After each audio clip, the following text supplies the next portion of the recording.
Imagine being thrown down a staircase so hard you end up in the hospital. What happens when you are sleeping in your office because you can't afford rent? Can you imagine watching 3 of your rockets explode into flames, burning through your last $100 million? Now imagine not giving up. This is the story of the kid who read encyclopedias to escape his bullies and grew up to build rockets that land themselves. This is Elon Musk. And his story, it's wilder than any movie Hollywood could write. June 28, 1971, Pretoria, South Africa. A quiet, introverted kid is born into a world that won't be kind to him. Elon Musk wasn't a popular kid. He wasn't an athlete. He was the weird one who asked too many questions and got lost in his own head. The bullying got so bad that one day, a group of boys threw him down a concrete staircase. He woke up in a hospital bed. But here's where most stories would end in tragedy. Elon found his escape in the pages of books. Not just any books. He devoured the entire Encyclopedia Britannica, cover to cover. Imagine that. A kid memorizing everything from ancient history to rocket science, just to survive. But reading wasn't enough for him. At 10 years old, most kids are playing video games. Elon? He was learning how to build them. He taught himself computer programming. And by 12, he'd already created his first video game called Blastar and sold it to a PC magazine for $500. His first taste of making something from nothing. And he was just getting started. At 17, Elon made a decision that would change everything. He left South Africa for Canada to avoid mandatory military service in the apartheid regime. No silver spoon, no trust fund. Just a one-way ticket and a dream. In Canada, he wasn't coding apps or launching startups. He was cleaning boiler rooms in a lumber mill, wearing a hazmat suit in sweltering heat.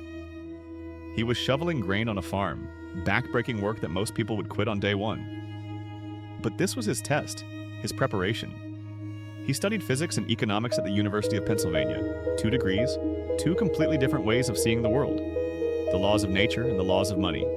Then came Stanford University, a PhD program in energy physics, the dream for most people. But Elon? He lasted exactly 2 days.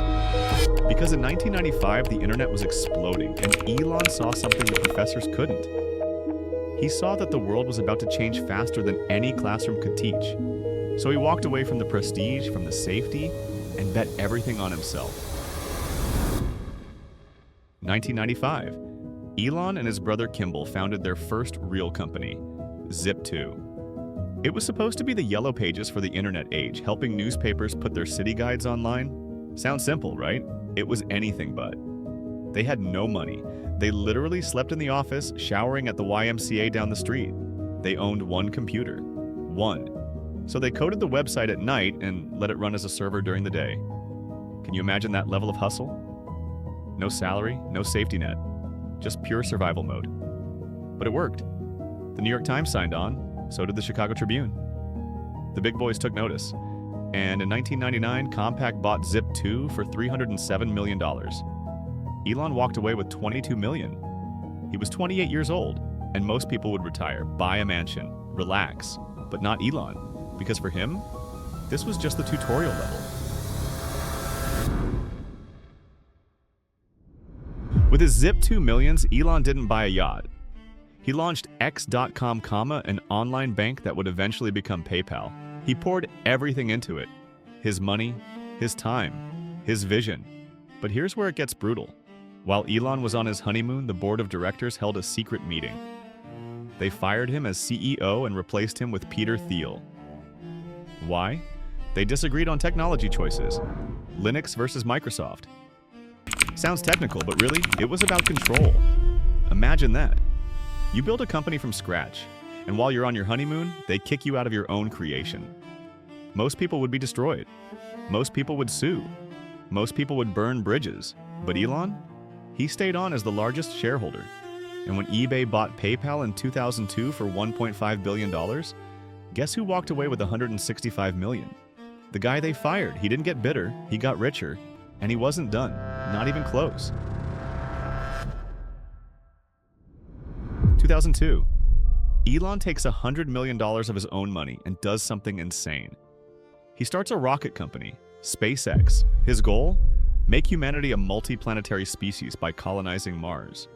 People laughed. Aerospace experts said it was impossible for a private company. Then, in 2004, he joined Tesla as chairman and lead investor, electric cars that people actually wanted to drive. The car industry laughed even harder, but 2008, that was the year everything almost ended. The Great Recession hit. Both SpaceX and Tesla were hemorrhaging money. SpaceX had failed 3 rocket launches in a row. 3. Each one a spectacular, expensive explosion.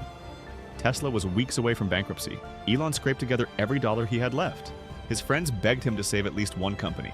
He said no. He split his last money between both. All in. Both companies or nothing. December 2008. The 4th SpaceX rocket launched. And this time, it worked. NASA awarded them a $1.6 billion contract. At the same time, Tesla secured emergency funding. Both companies survived by the thinnest possible margin. Fast forward. Tesla's Model S becomes the best-selling luxury car in America. SpaceX lands rockets on drone ships in the ocean like something out of science fiction. The things people said were impossible, Elon made them look routine. Success came at a cost. During the Tesla Model 3 rollout, production became what Elon called production hell. The factories couldn't keep up. He slept on the factory floor for months, surviving on caffeine and sheer willpower, trying to fix bottlenecks personally. He described it as excruciating pain. Then there's his mouth. His tweets have cost him millions. One tweet claiming funding secured to take Tesla private? That cost him $20 million, and his chairman position after the SEC sued him. His $44 billion purchase of Twitter, which he rebranded to X? Chaos. He fired 80% of the staff. Advertisers fled. Critics called it a disaster. But Elon doesn't care about critics. He cares about his vision. Because while others see problems, he sees projects. Neuralink? Brain chips to merge humans with AI. The Boring Company? Underground tunnels to solve traffic. XAI? An artificial intelligence company to rival OpenAI. Today, his net worth bounces between $200 and $250 billion, making him the richest person on Earth. But here's the twist. He doesn't take a salary. His wealth is locked in stock. He borrows money against it just to live.